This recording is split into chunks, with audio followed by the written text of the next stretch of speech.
a good day everyone again. At hali kayo at kain tayo. Ito yung linuto natin kanina. Tortang itlog at saka sardinas. Of course, kape. At saka kanin.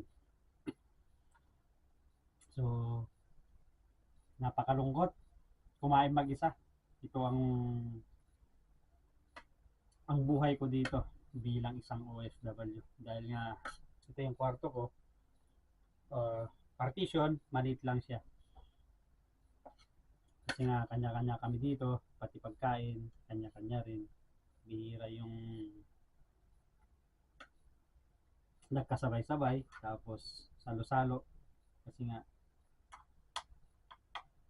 tulad ng sabi ko, kanya-kanya kami dito. Pag nagluto ka, of course, may susunod na naman, kailangan umalis ka sa kusina. Ganun lang kasimple. So, halikat ka na, kumain tayo. Sana kung hindi lang nagkagulo dito sa gitnang silangan. Time check sa Pinas na ngayon is 4. Magna 9 PM na. On the way na siguro ako, sana, pauwi ng aking probinsya. Di ba, Biskaya? Kaso wala naman. Wala talagang kanyang buhay. Kaya, lotus ako, local live. Matagal-tagal pa to. Kasi kaumpisa pa lang. Napakahirap buhay OFW.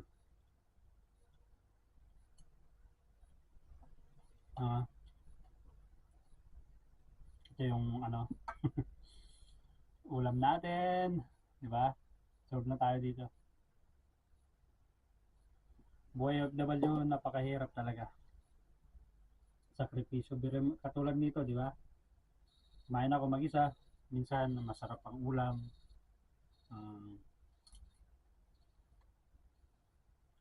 Kaso nga lang,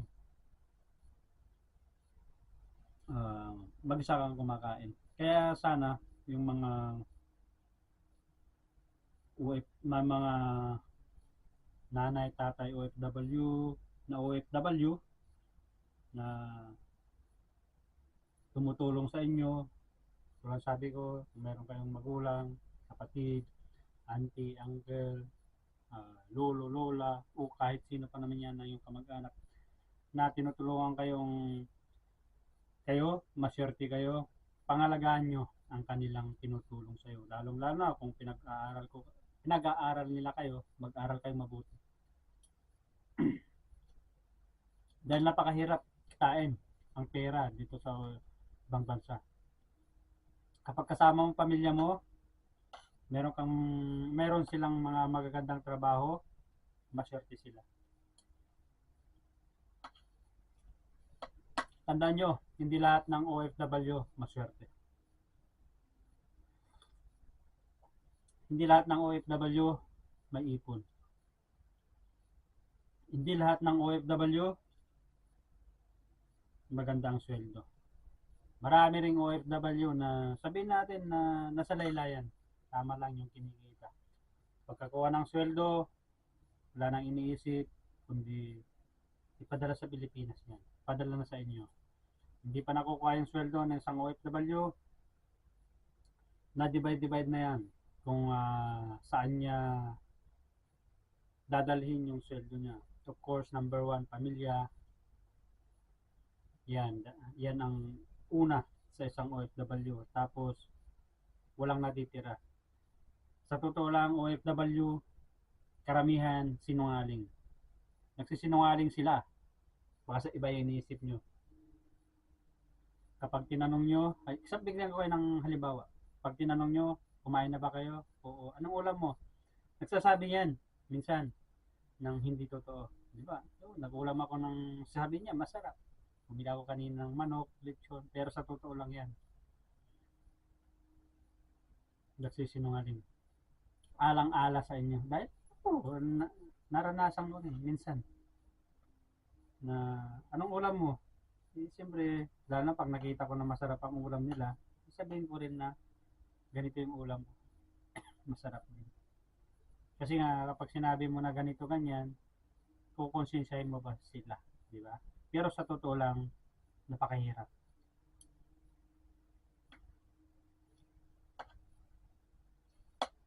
Ang isang OFW ay isang sakripisyo.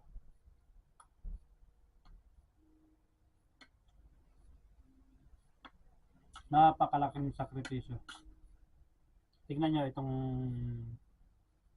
dinadanas ko, di ba? Dapat papabakasyon ako. Kaso yun may tension dito sa gitnang silangan. Di ako nakauwi.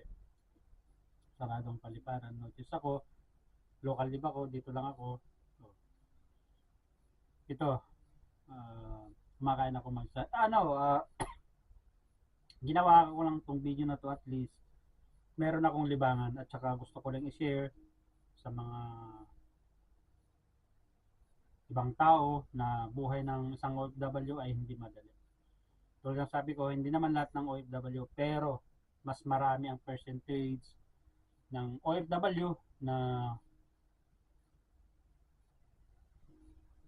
walang ipon. Totoo yan.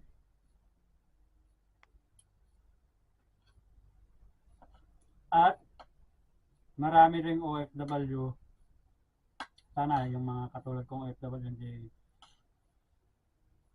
kayo magagalit sa akin.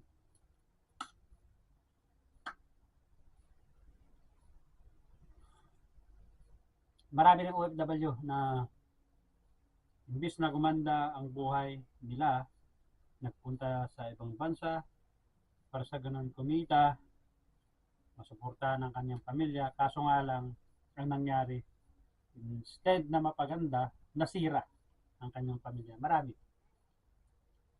Pasensya po, disclaimer sa mga katulad kong OFW, baka mamaya basa ko eh. Pero totoo yan. Marami ang OFW na nasira rin ang kanilang pamilya dahil nagloko sila sa ibang bansa. At yung iba, nagloko rin yung iniwan nila sa Pilipinas. Vice versa.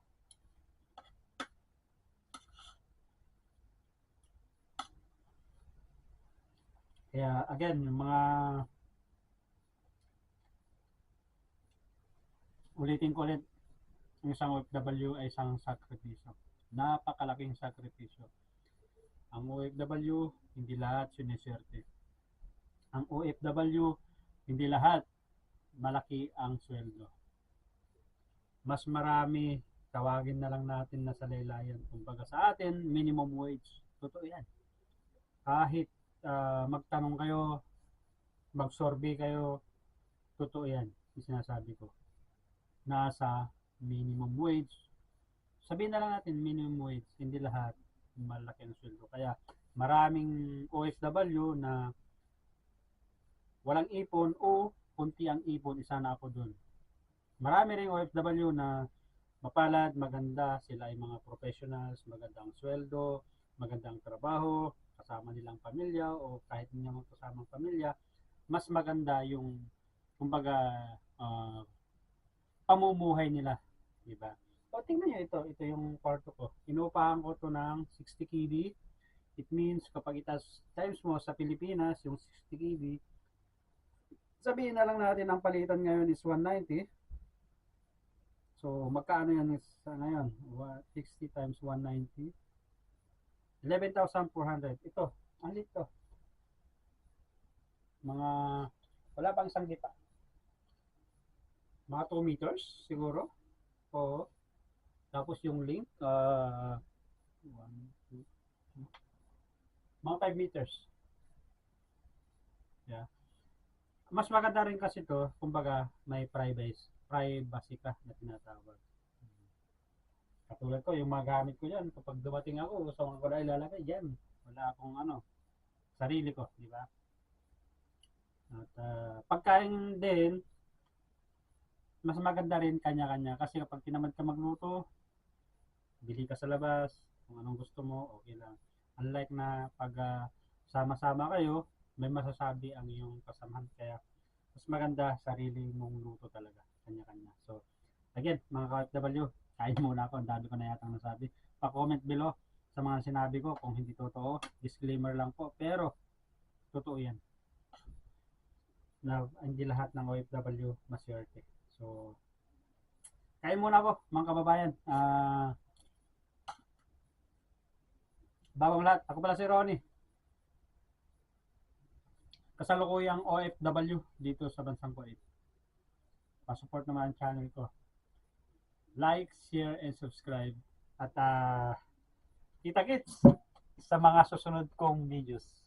Ingat kayo lagi, stay safe mga kababayan ko nandito sa gitnang silangan.